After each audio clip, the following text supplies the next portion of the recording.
Welcome. Today, we're going to tackle something that can feel like a real chore, grading. But what if we stop thinking of it as just grading and start thinking of ourselves as architects? And our blueprint for building fairer, clearer, and just plain better evaluations? Well, that's the rubric. So let's dive into how to construct one that really truly works. You know the feeling, right? You're grading your 20th paper of the night, and that little voice in your head asks, wait, am I grading this the same way I graded the first one? Or how about when a student is genuinely confused about their grade and you're trying to explain it, but it's hard to put your finger on exactly why it's a B- and not a B? It's a huge challenge for all of us. So what's the fix? Well, it's actually pretty elegant and incredibly powerful, a well-designed rubric. Now, I want you to stop thinking of it as just a checklist. Instead, think of it as your blueprint. It's the tool that brings absolute clarity and fairness into the picture for every single student. And, you're going to love this part, it can save you a ridiculous amount of time.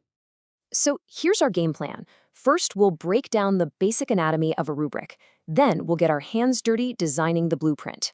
After that, we'll put it to the test with something called calibration. And finally, we'll see how this whole thing transforms into an amazing tool for teaching. Okay, first things first. Before we can build anything, we have to understand the basic parts, right? So let's take a look at the fundamental structure of a rubric. So take a look at this. At its heart, a rubric is just a simple grid. The rows, those are your criteria. That's the what you're actually looking for. And the columns, those are the performance levels. That's the how well a student did.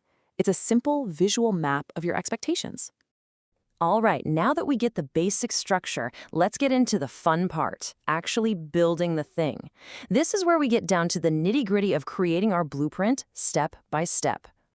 These are the 5 big steps we're going to walk through. First, we define our criteria. Second, we figure out our performance levels. Third, and this one's a game changer, we set the norm. Fourth, we fill in all the descriptions. And last but not least, we assign weights to get a final score. Let's tackle them one by one. Step 1. And listen, this is probably the most important rule of the whole process. Your criteria cannot just be pulled out of thin air. They have to link directly to your course's learning objectives. You have to ask yourself, what am I really trying to measure here? Using a framework like Bloom's taxonomy is awesome for this because it pushes you to look for things like analysis or synthesis, not just, did they remember this fact?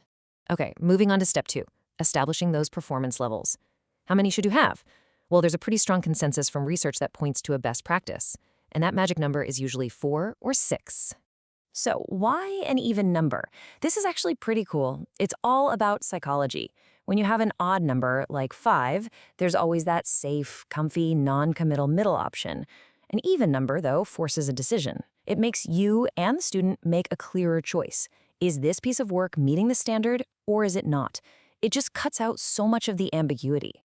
And now, we've come to what might be the most critical and, honestly, the most counterintuitive step in this entire design process. It's all about setting the standard. You know, our gut instinct is to start at the top, to describe what an A+ excellent paper looks like. But here's a fantastic tip, a kind of backward design approach. Start by defining what barely passing performance looks like first. Ask yourself, what is the absolute minimum a student has to do to pass this criterion? This one move anchors your entire rubric in a way that's super clear and easy to defend. So once that passing standard is locked in, you can then write the descriptions for the other levels around it. And the language you use here, well, it's everything. You want to use qualitative words, describe the qualities of the work, not just count things. So insightful analysis is great. Mentions 3 authors is not. And a huge pro tip, make sure each description stands on its own. Avoid lazy comparative language like better than the satisfactory level. And finally, step 5, assign weights. This is pretty simple. Not all of your criteria are equally important. I mean, if the core argument of a paper is worth 60% of the grade and the formatting is worth 10%, your points need to show that. This makes your priorities crystal clear to students and tells them exactly where to put their energy. Okay, so you've designed your blueprint, you're feeling good about it, but what if you gave that blueprint to 2 different builders? Would they build the exact same house? That's where the calibration test comes in. It's all about making sure your rubric is reliable. Calibration, sometimes it's called norming, is actually a really straightforward idea. If you've got multiple people grading, maybe a couple of TAs, you all get together in a room. You take a few sample assignments, and you each grade them with the new rubric. Then you compare your scores and talk about it. The goal is to make sure your definition of good is the same as their definition of good. So why bother with this? Well, it's all about fairness. We've all worried that a student's grade might depend more on who happened to grade their work than on the work itself, right? Calibration gets rid of that assessor effect. It also builds a really solid shared understanding on your team, and it's a great way to stress test your rubric and find any confusing language before you go live. So we've designed it, we've tested it, we're done, right? Well, not quite.